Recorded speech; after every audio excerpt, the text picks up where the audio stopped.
Hi అండి, welcome to mesmerizing food. Myself Keerthipriya. నోటికి పుల్లగా, అలాగే కారంగా, కమ్మగా, కడుపు నిండా అన్నం తినాలంటే తప్పకుండా ఈ విధంగా ఒకసారి దోసకాయ పచ్చడిని చేసేయండి.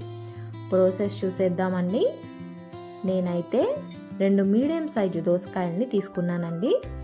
తీసుకొని వీటిని చక్కగా పైన ఉన్న స్కిన్ అనేది పీల్ చేసుకోవాలండి. వీడియోలో చూపిస్తున్నట్టు ఈ విధంగా పీల్ చేసుకున్న తర్వాత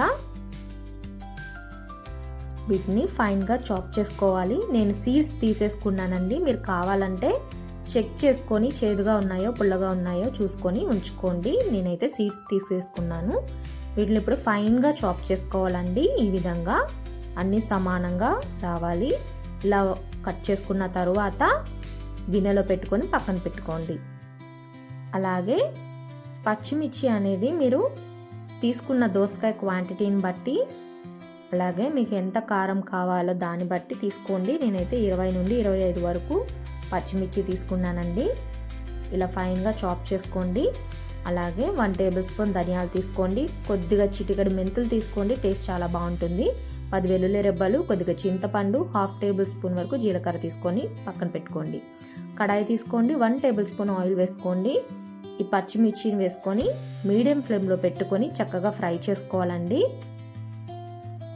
ఇవి కొద్దిగా కలర్ చేంజ్ అవ్వాలి. లైట్ కలర్ వస్తుంది, గోల్డెన్ కలర్. ఇలా వచ్చినప్పుడు మీరు మిగతా ఇంగ్రీడియంట్స్ మొత్తాన్ని యాడ్ చేసుకొని ఫ్రై చేసుకోండి. ముందే అవి కూడా వేసేస్తే మాడిపోతాయండి. అందుకని పచ్చిమిర్చి వేగిన తర్వాత వేసుకొని ఈ కలర్ వచ్చే వరకు, గోల్డెన్ కలర్ వచ్చే వరకు కూడా చక్కగా మీరు ఫ్రై చేసుకోండి. చాలా బాగుంటుంది. ఇప్పుడు వీటిని కూల్ అవ్వనివ్వాలండి. ఒక ప్లేట్లో పెట్టుకొని కూల్ అవ్వనివ్వండి. అలాగే అదే కడాయిలో 1 టేబుల్ స్పూన్ ఆయిల్ వేసుకోండి. మనం ఫైన్గా చాప్ చేసుకొని పెట్టుకున్న దోసకాయ ముక్కల్ని యాడ్ చేసుకోండి. మీడియం ఫ్లేమ్లో పెట్టుకోండి. మీరు ఈ విధంగా అయినా ఫ్రై చేసుకోవచ్చు, లేదు అంటే మూత పెట్టుకొని మగ్గనివ్వచ్చండి. టేస్ట్ అయితే చాలా బాగుంటుంది. డిఫరెంట్గా, పుల్ల పుల్లగా, కారంగా, ఒంట్లో బాగోలేనప్పుడు తింటే చాలా బాగుంటుందండి. ఈ విధంగా చేసుకొని ఒక 2 నిమిషాల తర్వాత చూడండి చక్కగా మెత్తబడ్డాయి. ఇప్పుడు వీటిని కొద్దిగా కలర్ చేంజ్ అయ్యే వరకు ఒక 2 నిమిషాలు ఫ్రై చేసుకున్న తర్వాత కొద్దిగా కొత్తిమీరను కూడా యాడ్ చేసుకోండి. టేస్ట్ చాలా బాగుంటుంది, ఫ్లేవర్ కూడా బాగుంటుంది. ఈ కొత్తిమీర కూడా కొద్దిగా ఆయిల్లో ఫ్రై అవ్వాలండి. మరి డీప్ ఫ్రై అవసరం లేదు. కొద్దిగా ఫ్రై చేసుకున్న తర్వాత చూడండి ఈ విధంగా వస్తుంది కదా. ఈ విధంగా వచ్చినప్పుడు మీరు వీటిని ప్లేట్లో పెట్టుకొని కూల్ అవ్వనివ్వండి మిక్సీ వేసుకోవడానికి. ఇప్పుడు మిక్సీ జార్ తీసుకోండి. మనం ముందుగా ఫ్రై చేసుకున్న పచ్చిమిర్చిని యాడ్ చేసుకోండి. యాడ్ చేసుకొని చింతపండు కొద్దిగా మనం ఫ్రై చేసుకున్నాం కదా, అది కూడా యాడ్ చేసుకోండి. ఇప్పుడు మీ రుచికి సరిపడా సాల్ట్ని కూడా యాడ్ చేసుకోండి.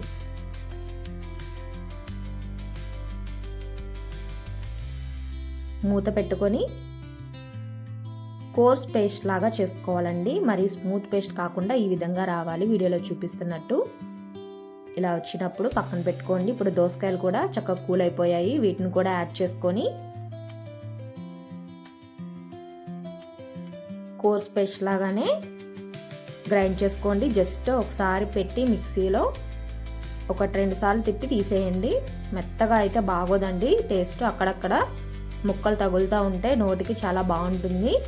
దోసకాయ ముక్కల్లాగా ఇదిగోండి ఈ విధంగా కోర్స్ చట్నీ లాగా చేసుకోవాలి, బరకగా. చూడండి కలర్ అయితే సూపర్గా ఉంది కదా. ఇప్పుడు తాలింపు పెట్టుకోవడం కోసం 1 టేబుల్ స్పూన్ పచ్చిశనగపప్పు, 1 టేబుల్ స్పూన్ మినప్పప్పు, 1/2 టేబుల్ స్పూన్ జీలకర్ర, ఒక 5-6 వెల్లుల్లి రెబ్బలు, అలాగే 4 ఎండుమిర్చి, 2 రెమ్మల కరివేపాకు తీసుకోండి. 1/2 టేబుల్ స్పూన్ ఆవాలు కూడా తీసుకోండి. కడాయి పెట్టుకోండి. 3 టేబుల్ స్పూన్స్ వరకు ఆయిల్ వేసుకోండి. ఆయిల్ హీట్ అయిన తర్వాత ఈ తాలింపు మొత్తాన్ని యాడ్ చేసుకోండి. మీడియం ఫ్లేమ్లో పెట్టుకోండి, లేదు అంటే ఊరికే మాడిపోతాయి. నిదానంగా గరిటతో కలుపుకుంటూ ఇవి మంచి గోల్డెన్ కలర్ వచ్చే వరకు ఫ్రై చేసుకోవాలి. ఇప్పుడు వెల్లుల్లి రెబ్బల్ని అలాగే ఎండుమిర్చిని కూడా యాడ్ చేసుకోండి. ఇవి కూడా కొద్దిగా ఫ్రై అయ్యాక కరివేపాకును కూడా యాడ్ చేసుకోండి. తాలింపు ఎంత బాగా ఫ్రై అయితే అంత టేస్ట్ ఉంటుందండి చట్నీ అనేది. స్మెల్ అయితే సూపర్గా ఉంటుంది ఈ కరివేపాకు. ఇప్పుడు మనం ముందుగా గ్రైండ్ చేసుకున్న చట్నీని యాడ్ చేసుకోండి. ఈ చట్నీ కూడా ఈ ఆయిల్లో 2 నిమిషాలు ఫ్రై అవ్వాలండి, అప్పుడు టేస్ట్ చాలా బాగుంటుంది. నేను కొద్దిగా పసుపు యాడ్ చేసుకుంటున్నాను కలర్ కోసం. మీకు కావాలంటే యాడ్ చేసుకోండి, లేదు అంటే స్కిప్ చేసుకోండి.